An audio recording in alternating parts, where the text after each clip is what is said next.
hermanos, bienvenidos nuevamente a Ministerio Palmoni. El día de hoy me gustaría continuar con ustedes con nuestra serie de las 7 trompetas y vamos a estudiar la segunda trompeta. Este va a ser nuestro tercer estudio de la serie. Ya con anterioridad habíamos estudiado la primera trompeta y vimos cuál es el simbolismo que ésta tenía. Vimos cómo hacía referencia a esta primera trompeta, en este caso a Alarico, el rey de los godos. Y ahora vamos a pasar a nuestra segunda trompeta para ver a quién representa, porque ya hemos visto con los dos estudios anteriores, la introducción y la primera trompeta, que realmente estas trompetas no tienen un simbolismo literal, es decir, no es, por ejemplo, en la primera trompeta no era granizo mezclado con fuego lo que estaba cayendo sobre Roma, y en esta ocasión no va a ser una montaña ardiendo con fuego la que literalmente será lanzada en el mar. Estos son solamente algunos símbolos que está utilizando la profecía para ilustrarnos la gran devastación que iba a surgir. Así que antes de comenzar les invito a que me acompañen a realizar una oración para que el Espíritu Santo nos pueda guiar en nuestro estudio. Vamos a orar. Padre Celestial, te damos gracias en estas horas, suplicándote, mi Dios, que por favor nos acompañes en nuestro estudio, nos des entendimiento y sabiduría, Padre, para poder comprender y entender tus pasajes y poder hacer una correcta interpretación de ellos. Quédate en nuestros corazones, Señor, que tus ángeles también nos acompañen, que disipen cualquier duda que podamos tener, Señor, que podamos obtener respuestas a través de tu palabra. Y te lo rogamos todo esto, no en nuestros méritos, sino en los méritos de nuestro Señor Jesucristo. Te pedimos, Padre, todas estas cosas. Amén. El pasaje que nosotros vamos a estudiar es el versículo 8 a 9 del capítulo 8. Todavía no salimos de este capítulo. Aquí se nos dice lo siguiente: y el segundo ángel tocó la trompeta, y como una gran montaña ardiendo con fuego fue lanzada en el mar, y la tercera parte del mar se convirtió en sangre. Verso 9. Y murió la tercera parte de las criaturas que estaban en el mar, las cuales tenían vida, y la tercera parte de los navíos fue destruida. Nosotros, como bien dijimos, hemos pasado a la segunda trompeta. Todavía estamos dentro del capítulo 8. Así que vamos a ver qué representa todo esto. Y algo que me gustaría nuevamente mencionar y que lo vimos en el estudio pasado es que la expresión tercera parte, recuerden, hace referencia a los 3 hijos de Constantino, pues este dividió su reino en 3 partes. Una parte se la quedó Constancio, otra Constantino II y la tercera parte se la quedó Constante. Recuerden que Constancio se quedó en Oriente, en la capital de Constantinopla, a donde se fue a vivir Constantino. Constantino II, él se quedó con Gran Bretaña, lo que se conocía en aquel entonces como Britania, las Galias y España, que en aquel tiempo se le llamaba Hispania. Y Constante se quedó con Iliria, África e Italia. Ahora vamos a ver la forma que ahora tiene el simbolismo, porque recuerden que en el estudio anterior, o más bien en la primera trompeta, se nos presenta granizo mezclado con fuego, ¿cierto? Pero en esta ocasión ya no es granizo mezclado con fuego, ahora se le llama como una gran montaña ardiendo con fuego. Nuevamente está el fuego presente, pero ahora ya no es granizo, ahora es una gran montaña la que nosotros estamos observando aquí. De hecho, si citamos el verso 7, nos dice que el primer ángel tocó la trompeta y hubo granizo y fuego mezclados con sangre. Aquí también podemos ver cómo la sangre pues ya no está de cierta forma presente. Así que hay granizo y fuego mezclados con sangre y ahora tenemos una gran montaña ardiendo con fuego. En el caso de la primera trompeta, si ustedes notan, este granizo y fuego dañaron a los árboles y a la hierba verde, que es como se le nombra aquí la tercera parte de los árboles. Pero en el caso de Apocalipsis 8, versos 8 y 9, nosotros vemos que ahora ya no está dañando a los árboles o a la hierba verde. Ahora menciona que la tercera parte del mar se convirtió en sangre. Así que nosotros tenemos una tercera parte del mar que es atacada por esta gran montaña ardiendo con fuego. ¿Y en qué resultó aquello? Pues que la tercera parte de las criaturas murió y la tercera parte de los navíos fue destruida. Así que estas son las cosas que está dañando esta gran montaña ardiente con fuego. Pero ¿hacia dónde fue lanzada esa gran montaña? Si notan, el pasaje nos dice que fue lanzada en el mar. En nuestro estudio anterior, en la primera trompeta, vimos que ese granizo y fuego mezclados con sangre no está siendo lanzada al mar, está siendo lanzada sobre la tierra, pero en este caso, esa gran montaña ardiendo con fuego no está siendo lanzada a la tierra, sino que está siendo lanzada hacia el mar. Esto quiere decir que de cierta manera pareciera ser que el campo de batalla o las invasiones ya no son del lado terrestre, guerras terrestres, como también podemos llamarles, que eso podría representarnos en este caso el que el granizo y fuego fueran arrojados sobre la tierra, sino que ahora están siendo lanzados al mar. Eso quiere decir que ahora la guerra van a ser guerras marítimas. Es así como se va a desenvolver todo esto. Incluso si nosotros pudiéramos considerar al mar con el simbolismo que nos está dando también el libro de Apocalipsis, podríamos ver en Apocalipsis 17:15 que las aguas donde se sienta la ramera son pueblos y multitudes, naciones y lenguas. Podríamos ver este pasaje como que esta gran montaña ardiendo con fuego fue lanzada sobre muchas personas. Incluso si nosotros, por ejemplo, miramos el verso 9, menciona a las criaturas que estaban en el mar. ¿Y qué tipo de criaturas generalmente vemos en el mar? Los peces. Y hay un pasaje de Mateo capítulo 4 versos 18 al 20 que a los peces son comparados con el hombre, con el ser humano. Dice, andando Jesús junto al mar de Galilea, vio a dos hermanos, Simón llamado Pedro y Andrés su hermano, que echaban la red en el mar porque eran pescadores, y les dijo, venid en pos de mí y yo os haré pescadores de hombres. Ellos entonces dejando luego las redes le siguieron. Es decir, evidentemente vemos cómo el simbolismo de un pez en este contexto hace referencia a los seres humanos, a las personas. Entonces aquí también el hecho de que una gran montaña ardiendo con fuego fuese lanzada al mar y por esto el verso 9 nos dice que murió la tercera parte de las criaturas que estaban en el mar, puede hacer alusión a que la guerra se dio en el mar y las personas resultaron heridas de muerte. Pero también, si nosotros vemos en la última parte del verso 9, nos dice que la tercera parte de los navíos fue destruida. Y algo que nosotros siempre vemos en la profecía, que cuando están siendo vistos navíos en la profecía, hace referencia a lo económico. Y esto lo podemos ver con claridad en Primera de Reyes, capítulo 10, verso 22, dice, porque el rey tenía la flota que salía a la mar, a Tarsis, con la flota de Irán. Una vez en cada 3 años venía la flota de Tarsis y traía oro, plata, marfil, simios y pavos. Es decir, cuando en la Biblia nosotros vemos a los barcos, los navíos, siempre tienen una asociación comercial y sobre todo repercuten o de cierta forma enriquecen una ciudad o donde está el puerto, si hay una ciudad o un pueblo ahí cerca, ese lugar es enriquecido. De manera que nosotros estamos viendo que esta segunda trompeta tiene un objetivo bastante especial y es atacar a la economía romana, porque eso es lo que nosotros estamos viendo dentro de las trompetas, que son juicios o son azotes contra Roma. ¿Por qué?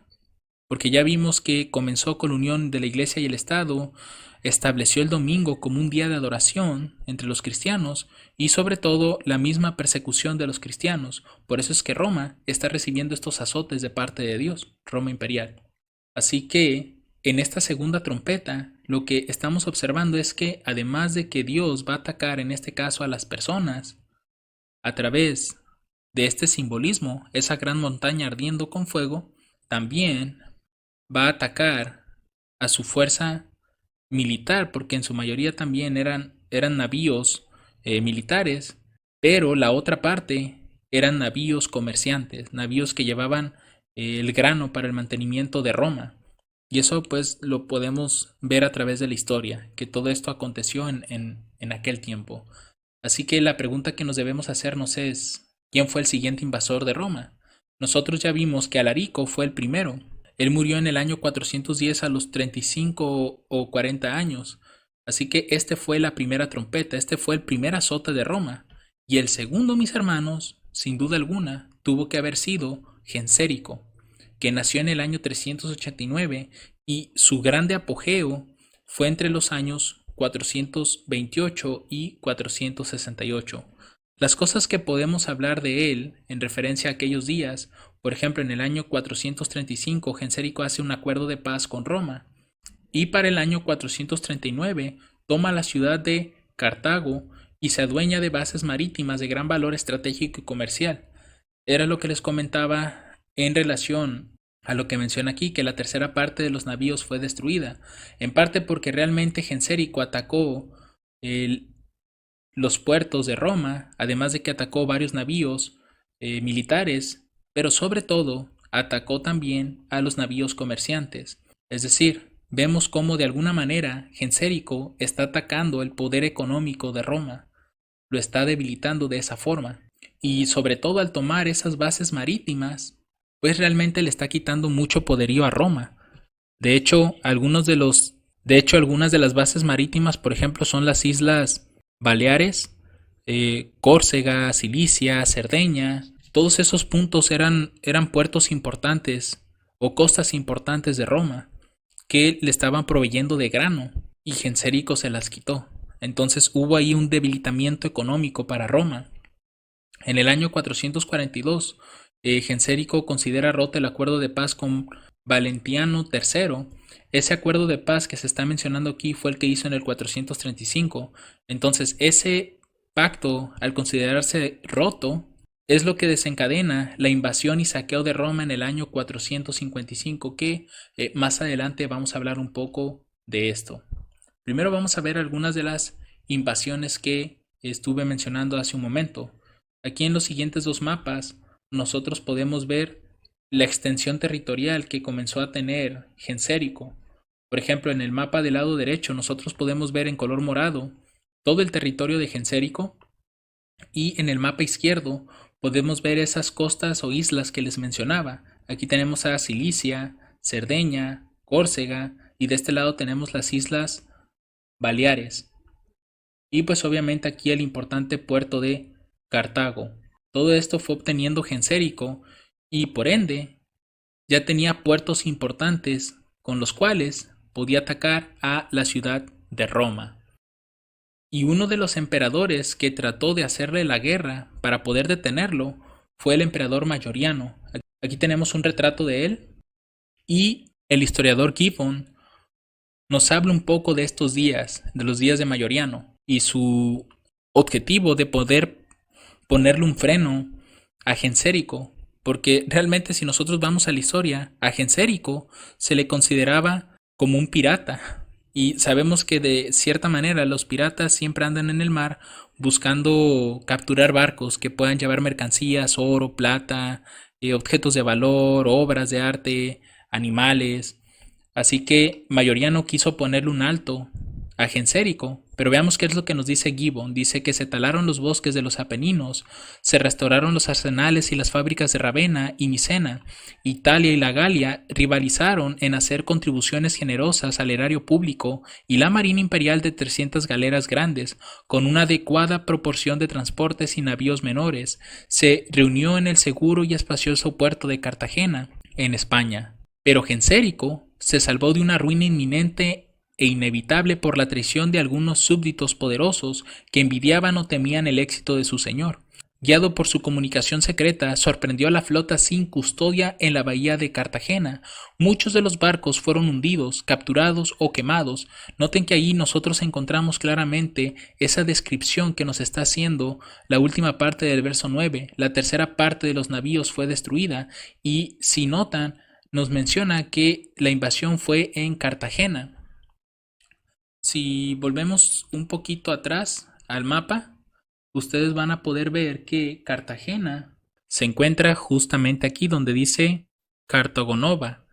Y al ser parte de Hispania, entendemos que esa tercera parte que está atacando Gensérico es de Constantino II.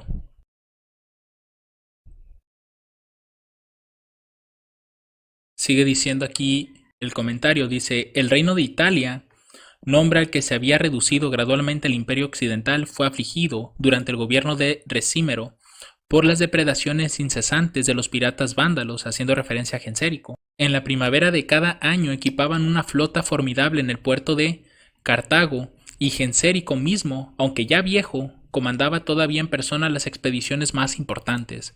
Los vándalos visitaron repetidas veces las costas de España, Liguria, Toscana, Campania, Lucania, Brutio, Apulia, Calabria, Venecia, Dalmacia, Epiro, Grecia y Cilicia.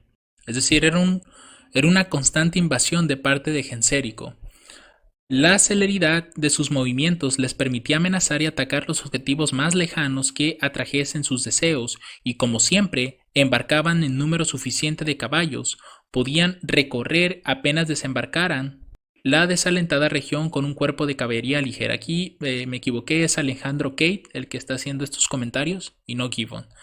Entonces lo que nosotros vemos aquí es que realmente las fuerzas de mayoría no fueron en vano, porque Gensérico prácticamente las destruyó. Lo que estaban preparando en 3 años, Gensérico lo destruyó en un solo día.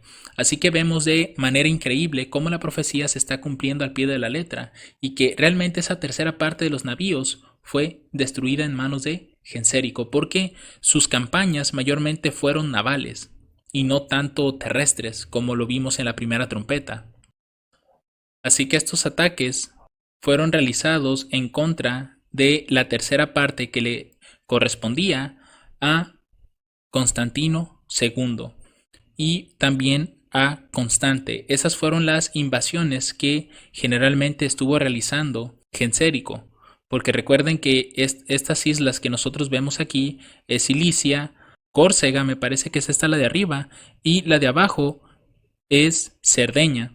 Entonces noten cómo pertenecían a Constante, y la parte de abajo, sobre todo de África, también le pertenecía a este imperio. Por tanto, los ataques de las terceras partes que se están mencionando aquí son para Constantino II y para Constante.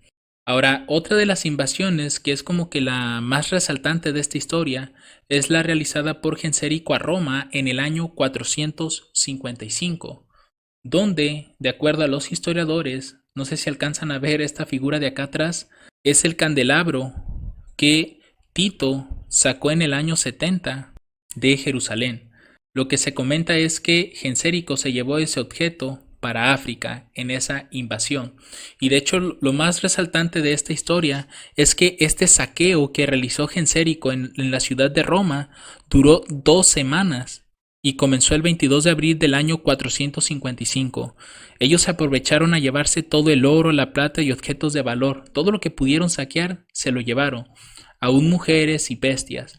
Todo eso se lo llevaron en ese saqueo. Y aquí no sé si alcanzan a ver la figura de este papa. Él es el Papa León Magno, si no mal recuerdo su nombre. Él al parecer trató de interceder, ¿no?, por la ciudad de Roma para pedirle a Gensérico que no destruyera y matara a personas. Así que los estragos de ese saqueo pues fueron muy mínimos. Lo único que comenzaron a hacer estos vándalos fue llevarse, como les comento, el oro, la plata y objetos de valor. E incluso esa palabra vándalo, que hoy en día utilizamos mucho para hacer referencia a personas que realmente están ocasionando destrozos, precisamente de esta historia fue de donde se sacó esta palabra, o es utilizada esta palabra en una forma pues mala, hablando de personas que causan destrozos, que roban, que dañan al prójimo. Esa palabra, los vándalos, o ese joven es un vándalo, o esa persona es un vándalo, hace referencia precisamente a esta historia y a este saqueo por todo lo que ocasionaron. Por eso es que hace referencia, en este caso, a Gensérico como una gran montaña ardiendo con fuego, lanzada en el mar, dañando la tercera parte de las criaturas que estaban en el mar, las cuales tenían vida, y la tercera parte de los navíos fue destruida. Ahora, el emperador León I del Oriente, él también quiso hacer una incursión en contra de Gensérico, pero en esta ocasión Gibbon, ahora sí es Gibbon, nos relata que realmente fueron en vano sus esfuerzos. Dice aquí que el gasto total de la campaña africana, cualesquiera que fueran los medios de sufragarla, ascendió a la suma de 130,000 libras de oro, unos 5,200,000 libras esterlinas. La flota que salió de Constantinopla para Cartago consistía en 1.113 barcos y el número de los soldados y los marineros excedía de los 100.000 hombres. El ejército de Heraclio y de la flota de Marcelino se unieron o secundaron al lugarteniente imperial. El viento favoreció los designios de Gensérico, hizo tripular sus mayores barcos de guerra por los más valientes de los moros y vándalos y arrastraron tras sí muchas barcazas llenas de material combustible. En la oscuridad de la noche, estos navíos destructores fueron impelidos contra la flota de los romanos, que no estaban en guardia ni sospechaban nada, pero se dieron cuenta al instante del peligro. Su orden cerrado facilitó el progreso del fuego, que se comunicaba con violencia rápida e irresistible, y el ruido del viento, el crepitar de las llamas y los gritos disonantes de los soldados marineros, que no podían ni ordenar ni obedecer, acrecentaban el horror del tumulto nocturno. Mientras trabajaban para desenredarse de los brulotes y salvar por lo menos parte de la flota, las galeras de Gensérico los atacaban con valor templado y disciplinado, y muchos de los romanos que escaparon a la furia de las llamas fueron muertos o capturados por los vándalos victoriosos. Después del fracaso de esa gran expedición, Gensérico volvió a ser el tirano del mar. Las costas de Italia, Grecia y Asia volvieron a estar expuestas a su venganza y avaricia. Trípoli y Cerdeña volvieron a obedecerle, añadió Cilicia al número de sus provincias, y antes de morir, en la plenitud de sus años y de la gloria, contempló la extinción final del imperio de Occidente. Es evidente ver, hermanos, que Gensérico tuvo que cumplir esta segunda trompeta, porque todas las características que encontramos en relación a esos navíos y a esas muertes de las criaturas en el mar, y a esas, como dice aquí, esa tercera parte del mar que se convirtió en sangre, hacen referencia a las conquistas del mar que realizó Gensérico. Sobre todo esta segunda, que nos habla acerca del emperador León I del Oriente, que a pesar de que se gastó bastante dinero y se envió a muchos barcos y hombres, terminaron sucumbiendo ante Gensérico. Por eso es que aquí vemos ahora no granizo, sino una gran montaña ardiendo con fuego lanzada en el mar. Incluso llegué a leer en alguna parte, mientras estaba realizando este estudio, que cuando a Gensérico se le preguntaba ¿a dónde iremos?, Gensérico respondía: contra aquellos con quienes Dios está enojado. Es bastante impactante esta frase que él mencionaba, porque realmente Dios estaba azotando a Roma por todos los males que había ocasionado anteriormente. Así que, partiendo de esto, si nosotros, por ejemplo, trazamos en una línea la profecía, en este caso de la segunda trompeta, vemos que está siendo representado por Gensérico, el rey de los vándalos, y podemos marcar tal vez el comienzo de esta segunda trompeta en el año 428 después de Cristo, que es cuando comienza el apogeo de Gensérico. Así que, mis hermanos, con esto concluimos nuestro tercer estudio de esta serie de las 7 trompetas. Esperamos que haya sido de gran bendición y, sobre todo, si ustedes tienen algún aporte que hacer o tienen alguna pregunta, no duden en colocarla en la parte de abajo del video. Que el Señor les bendiga abundantemente. Amén.